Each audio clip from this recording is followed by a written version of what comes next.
Halo saudaraku yang saya kasih dalam kasih Kristus, kita berjumpa lagi dalam program Kuasa Kebenaran Channel. Saudara, pada saat ini kita akan membahas hal yang sangat penting untuk kita ketahui. Tapi sebelumnya mari kita satu dalam doa. Bapa kami di surga, kami bersyukur dan berterima kasih karena Engkau begitu baik dalam kehidupan kami, menjaga memelihara kami sehingga kami ada sebagaimana kami ada pada saat ini. Bapa di surga, pada saat ini kami akan mau mendengar firman-Mu. Biarlah kami sebagai pendengar dapat memahami, mengerti, bahkan kami dapat mengaplikasikannya dalam kehidupan kami setiap hari, karena firman-Mu itu akan membawa kami menuju surga yang kekal. Bagi hamba yang akan menyampaikan kebenaran-Mu, biarlah ingatkan segala sesuatu yang hamba persiapkan ya Bapa, agar itu terjadi atas kuasa dan kehendak-Mu. Pimpin acara ini dari awal hingga akhirnya dengan tidak kurang apapun. Dalam nama Yesus kami bawa kepadamu. Amin. Saudara, kita akan membahas pada hari ini yaitu tentang maukah jiwa Anda menderita sengsara dalam alam maut? Dan poin yang kedua adalah bolehkah jiwa Anda berpindah dari Tartarus ke Firdaus? Itu yang kita akan bahas dalam topik atau pada tema apa solusinya agar jiwa Anda tidak menderita atau tidak sengsara dalam alam maut. Saudaraku yang saya kasih dalam kasih Kristus, kita masuk pada pembahasan poin yang pertama. Ya, maukah jiwa Anda menderita dalam sengsara atau dalam alam maut? Saudara, kalau pertanyaan ini ditujukan kepada Anda, tentunya Anda akan menjawab tidak mau. Kenapa tidak mau? Karena tidak mungkin jiwa kita mau menderita dalam alam maut. Dan alam maut itu adalah diadakan oleh Allah, dan Allah mengadakan atau Allah menyiapkan alam maut itu sesudah Adam dan Hawa jatuh ke dalam pelanggaran atau dosa. Nah saudara, maukah jiwa Anda menderita dalam maut? Saudara, jawabannya tentu tidak. Nah sekarang solusinya bagaimana? Saudara, pertama saudara, Alkitab mengajarkan kepada kita bahwa supaya jiwa kita tidak menderita dalam alam maut, pertama kita harus mendengarkan firman Tuhan. Dalam Roma 10 ayat 17 dikatakan, iman itu datang daripada pendengaran, dan pendengaran akan sabda Kristus. Kedua saudara, poin yang kedua adalah kita harus percaya akan Injil itu. Karena iman itu datang daripada pendengaran, dan pendengaran akan sabda Kristus, maka kita harus percaya akan sabda Kristus, bahwa sabda Kristus itu akan membawa kita, jiwa kita menuju kepada keselamatan di dalam kekekalan nanti. Kemudian yang ketiga saudara, kita harus bertobat. Setelah kita percaya akan Injil, kita bertobat. Kata bertobat saudara dalam bahasa Yunani adalah metanoia, yang artinya berbalik. Yang tadinya kita melakukan dosa, tapi kita berbalik kepada Allah, dan itulah disebut dengan pertobatan metanoia. Kemudian yang ketiga, yang keempat saudara, kita harus mengakui Yesus sebagai anak Allah yang hidup. Saudara, mengapa kita harus mengakui Yesus sebagai anak Allah yang hidup? Karena pengakuan itu adalah komitmen total kita kepada Allah, dan pengakuan itu adalah kontrak kekal antara Anda dengan Yesus. Sehingga dengan pengakuan saya percaya Yesus sebagai anak Allah yang hidup, itulah komitmen total Anda kepada Kristus.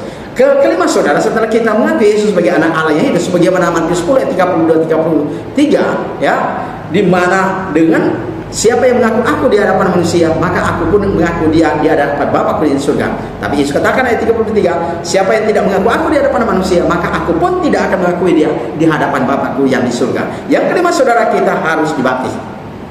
Saudara, baptis itu adalah bahasa Yunani-nya, dikatakan dalam bahasa Yunani dalam Matius 28 ayat 19 itu baptisontes, yang akar katanya dari baptiso. Baptiso artinya immerse dalam bahasa Inggrisnya, yang artinya dalam bahasa Indonesia adalah dibenamkan atau dicelupkan ke dalam air. Kemudian saudara, kata baptiso dalam bahasa Yunani-nya akar katanya adalah bapto.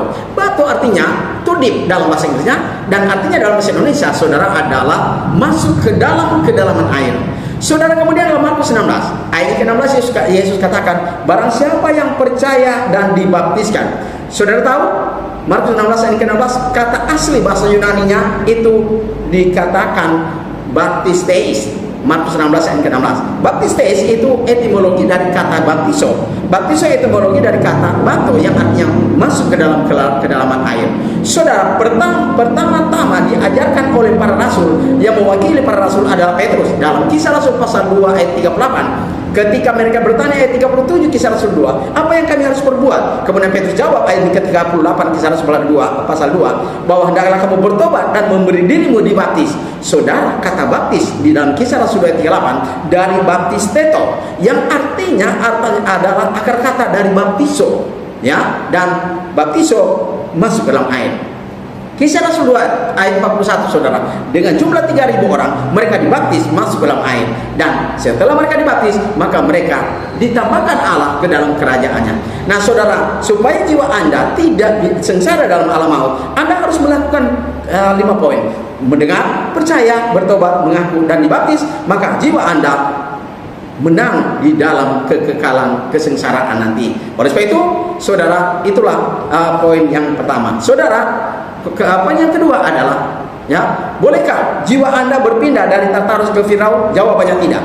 Mengapa? Saudara, dalam Lukas pasal 16 ayat ke-26 dikatakan oleh Abraham, ya, bahwa ada tambahan pula, bahwa di antara kami dengan kamu ada selang pemisah. Saudara, kata selang pemisah adalah jurang pemisah yang disebut dalam bahasa Yunani-nya adalah kasma mega. Kasma mega ini adalah jurang pemisah supaya orang yang berada di Tartarus tidak bisa ke Firaus, dan begitu juga orang yang di Firaus tidak bisa ke Tartarus.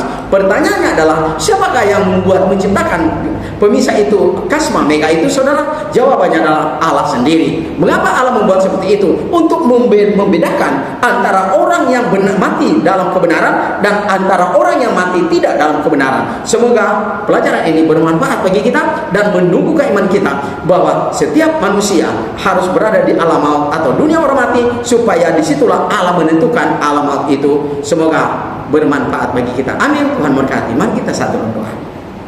Bapa kami di surga, kami bersyukur dan berterima kasih karena Engkau begitu baik dalam kehidupan kami, di mana kami telah mendengar pelajaran tentang firman-Mu, dan biarlah apa yang kami dengar itu meneguhkan iman kami dan menguatkan iman kami, agar kami hidup disiplin sebagai orang Kristen yang benar, agar menuju alam maut, yaitu di Firdaus. Terima kasih Bapa di surga, biarlah kami dapat bertemu kembali pada minggu depan, agar pekerjaan-Mu berlanjut dan nama-Mu dipuji dan dimuliakan. Terima kasih Bapa, dalam nama Yesus kami bawa doa ini kepadamu. Amin.